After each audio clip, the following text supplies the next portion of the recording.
Hey everybody, it's Dee. I'm back again, and I'm here to talk about the 12 books that I'll be reading in French with my friend Anna.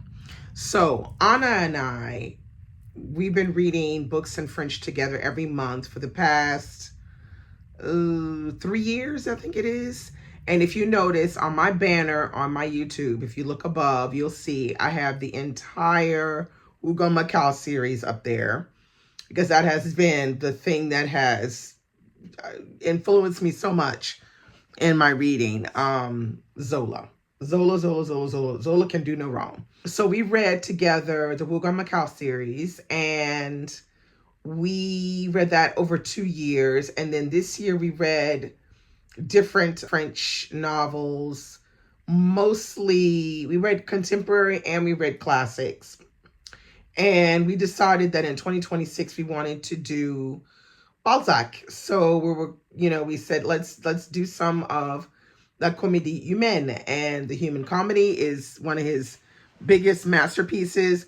It consists of 95 works of novels, essays, and stories, and that there are also 48 of them that are unfinished. And there are characters that appear in the different works that he's written. So we have not taken any of that into consideration because, like I said, there's 95 of them. We ain't reading 95. But we decided to choose 12 that we seem to be the most interested in, and that's what we went with. So let's get started so you can see what we're going to be reading in French. Now, I have my trusty notes here so that I can give you the rundown on what the books are about. I will mark below the name and the number. So even if I don't mention the number when I'm speaking, I'll write it here on the screen so you'll have an idea where it falls in the Comédie Humaine. All right, so let's get started with our first book. And our first book is Un début dans la vie. And this is called A Start in Life in English. And it says, this is a story that follows the character of Felix de Vandenesse, who is just beginning his adult life in Paris. Felix is a young man from a respectable family, and he is trying to establish himself in society and embark on a career. He encounters various characters and navigates the complexities of social circles in Paris, which includes interactions with women and potential romantic entanglements. So A Start in Life is not unlike many other probably books that have been written about, young men who are trying to find, suitable marriage partners and all of the other mess, jobs, or don't want to get a job but want to get money. So this should be interesting to see how Balzac goes about this particular theme. So that's the first one. Now, this is in no order particular, this could be read like in January or in March. Okay, the next novel I have is La Duchesse de Langeais, or it's called La Fille aux Yeux d'Or. So this is the second one we have. Now, this one, it says, in the Duchesse de Langeais, Honoré de Balzac tells us the story of an ill-fated love affair between a Parisian socialite and a Napoleonic war hero. The depth of character is astonishing and the writing superb. Okay, so this should be interesting. We love a good, missed love story, or, they want one is going to have a fault for sure. So this is going to be interesting.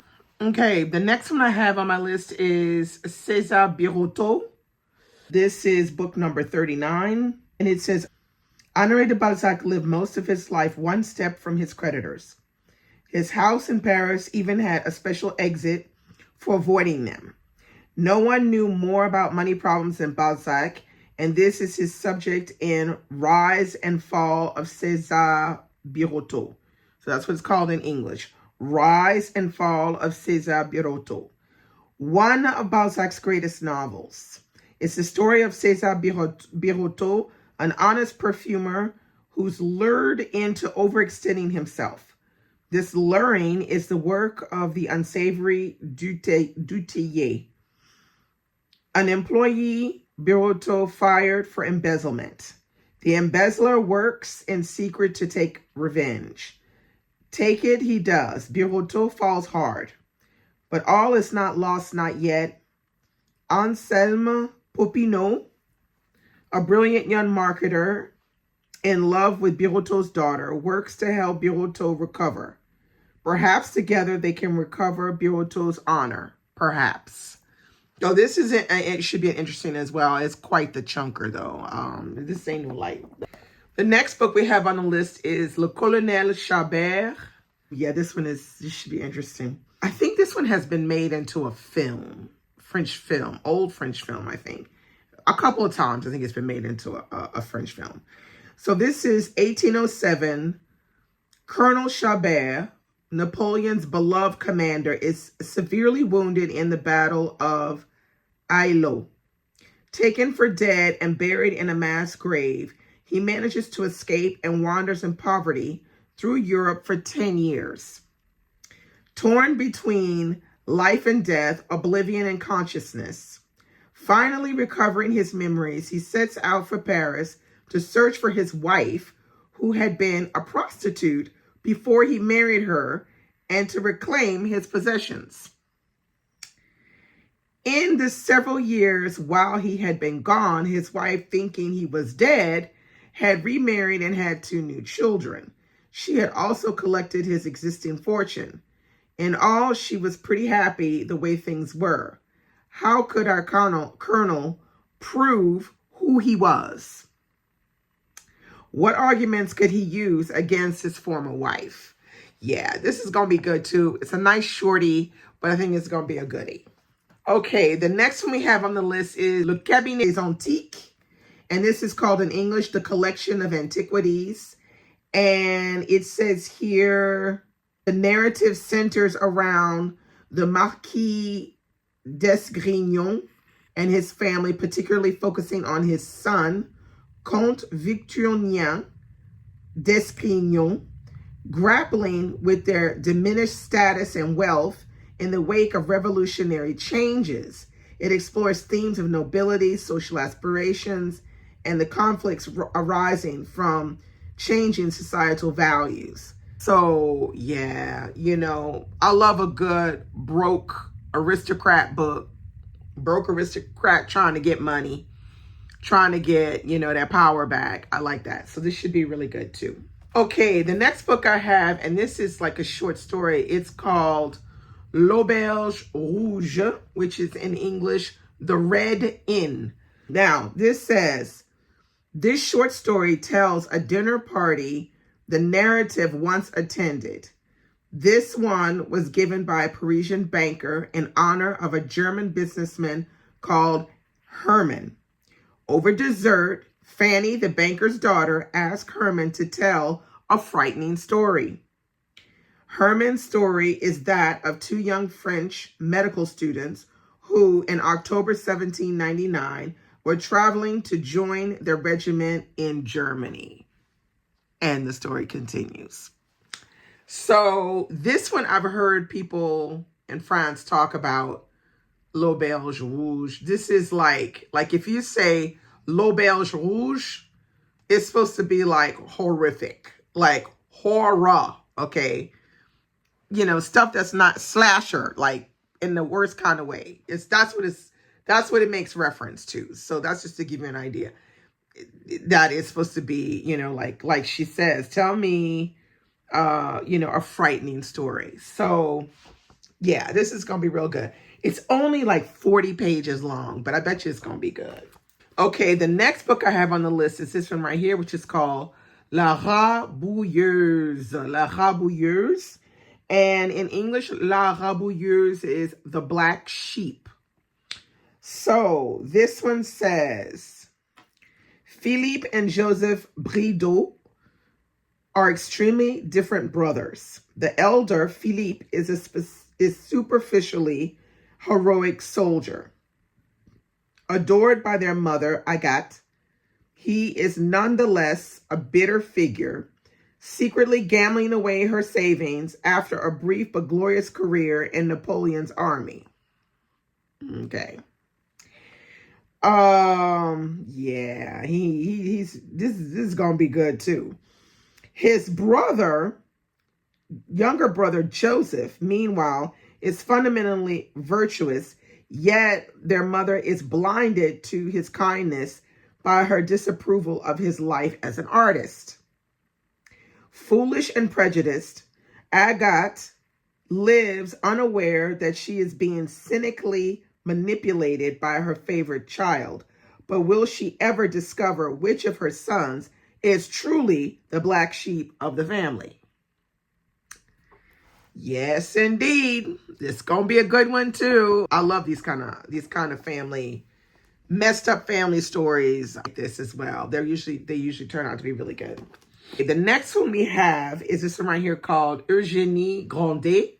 Eugénie Grandet. This one, it says, in a gloomy house in provincial Saumur lives the miser Grandet with his wife and daughter Eugénie, whose lives are stifled and overshadowed by his obsession with gold. Guarding his piles of glittering treasures and his only child equally closely, he will let no one near them. But when the arrival of her handsome cousin, Charles, awakens Eugénie's own desires, her passion brings her into a violent collision with her father that results in tragedy for all. Yeah. Eugénie Grandet. That sounds like it's going to be real good. The next one is called Splendeur et misère des courtisanes. Now, in English, this is called A Harlot High and Low. A Harlot High and Low.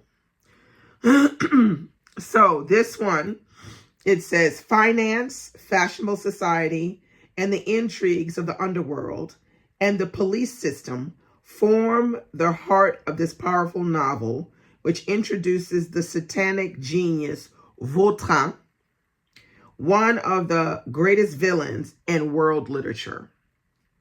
Okay, so we're going to find out about Vautrin. And it's quite the chunker, this one. Wow. I think this one's over 500 pages. Yeah, it's 600 some pages, I think, this one. The next book on the list is La Peau de Chagrin. So in English, the title is The Wild Ass's Skin. The Wild Ass's Skin. Now, this one, so The Wild Ass's Skin is Honoré de Balzac's 1831 novel that tells the story of a young man, Raphael Valentin, who discovers a piece of chagrin. In this case, a rough, untanned piece of a wild ass's skin, which has the magical property of granting wishes. However, the fulfillment of the wisher's desire comes at a cost. After each wish, the skin shrinks a little bit and consumes the physical energy of the wisher. The wild ass's skin is at once both a work of incredible realism in the descriptions of Parisian life and culture at the time, and also a work of supernatural fantasy in the desires that are fulfilled by the wild ass's skin. Balzac uses the fantastical device masterfully to depict the complexity of the human nature and civilized society. I can't wait for this one. This was going to be real good. And I have heard people say that this is a good one. The next one we have is La Cousine Bette. La Cousine Bette. All right, La Cousine Bette. So it says, Cousin Bette is, or Cousin Bette, is the story of the Hulot family, risen to eminence under Napoleon I. Their aristocratic values leave them bewildered, and vulnerable in the money-ridden bourgeois Paris of the 1840s. I love it. It is also the story of Bette herself, the poor relation whose patient malice finally leads to their destruction. Yeah, this is going to be good. This is not a short one either. It's not particularly short, but yeah, I think this is getting into the 500. Yeah, it's like over 500 pages. But I can't wait. Okay, the last one I have on my list is this one right here, which is called Les Chouans. Les Chouans. And in English, it's called the same, the Chouans. So this one says, Chouan, the first volume in Balzac's magnificent novel sequence, A Comédie Humaine, is the tale of the royalist uprising in Brittany against the post-revolutionary republic. Balzac tells it romantically and with passion, yet his keen eye for documentary detail, together with his mastery of scene painting, also give the novel authority as an expert study of guerrilla warfare. Okay. By interweaving history with adventure, past with present, comedy with tragedy, Balzac creates in the Chouan a rich and vivid portrait of the varieties and conditions of men as they are affected by dramatic social and political change. This one should be extremely good as well. I'd be surprised if it's not good. All right, so there you have it. Those are the 12 novels that Anna and I are going to be reading in French in 2026. Balzac, here we come. I don't know if it's going to touch us like Zola, because, you know, like Zola is really far up there. So we're going to see. And, I'm going to let y'all know, how is it going. If there are any of these books that you're interested in reading, please let me know below. And if there's any of them that you would like me to review, comment below so that I can make note of that for the very near future. So that is all I have for you today, and I'll be back very soon with another Vlogmas video. Bye-bye.